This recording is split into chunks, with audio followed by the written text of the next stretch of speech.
An aircraft with an important message. What that is about and if the model is worth getting, we'll find out now.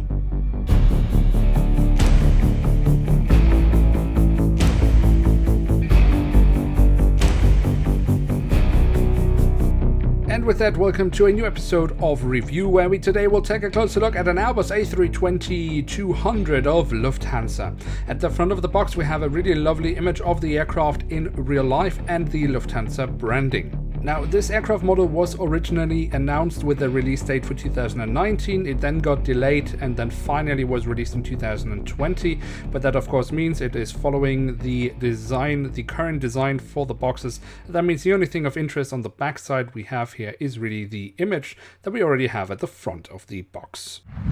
And here she is, the Airbus A320-200 in the current livery of Lufthansa. Of course, as you can see, a slight adaptation to the current livery. More on that a little bit later in the video, because first we start off with the tail section of the aircraft, where we have the new Lufthansa branding on the vertical stabilizer. The color here, is it correct or not? It is really hard to say. If I look at it with my naked eyes, well, kind of, it is still fairly dark. It is extremely difficult, however, to capture and to make it look correct. Again, also depending on what screen you're looking at, how that is calibrated, it might look correct or not. In my opinion, it is perhaps slightly too dark. But then again, the new Lufthansa color is just extremely difficult because it constantly changes depending on the light conditions. Then on the fuselage we find the full registration code of the aircraft, the German flag, the flag of the European Union. On top of the fuselage we then have this lovely sat dome, although perhaps a tad too big in my opinion.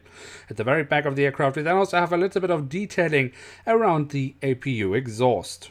Then across the fuselage at the front of the aircraft we have the writing of "Say Yes to Europe" and once again the flag of the European Union. Underneath that we then have the aircraft type specification, the name of the aircraft and the writing of Lufthansa.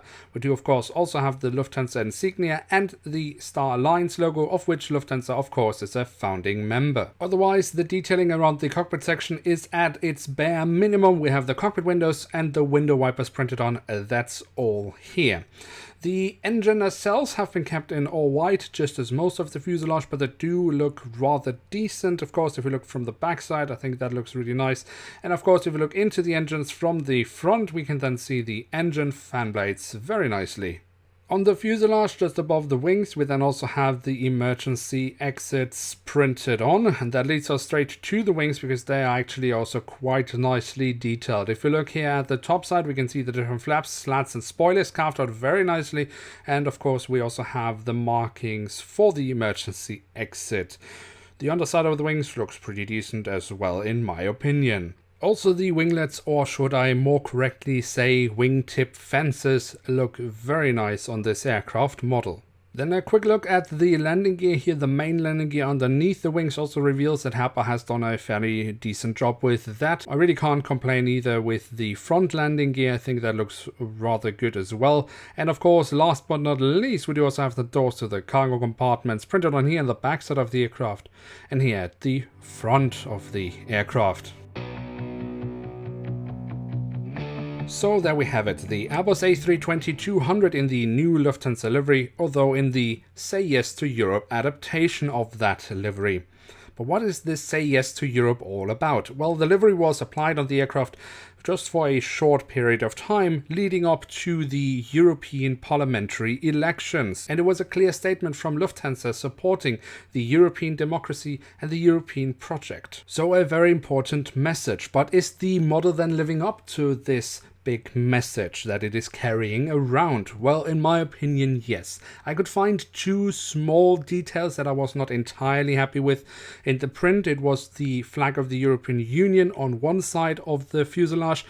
If you know the flag of the European Union, you know that the circular arrangement of stars is supposed to be centered on the flag. Here it is slightly off-center. That looks a little bit wonky. It's not terrible, but it's something I noticed. And also, in my opinion, the sat dome is just a little bit too big, but not terrible. But these two things set aside, I think it is an excellent aircraft model. The print quality is really great. The physical details are also excellent. So I would say yes, it is absolutely an aircraft worth having in one's collection. And with that, we have reached the end of today's episode. If you have enjoyed this video, then feel free to leave a like. That would be very much appreciated. Of course, if you are new around here, you're always welcome to hit subscribe. With that, I'd like to say thank you so much for watching. Hope to see you soon again. I'm checking out, and bye.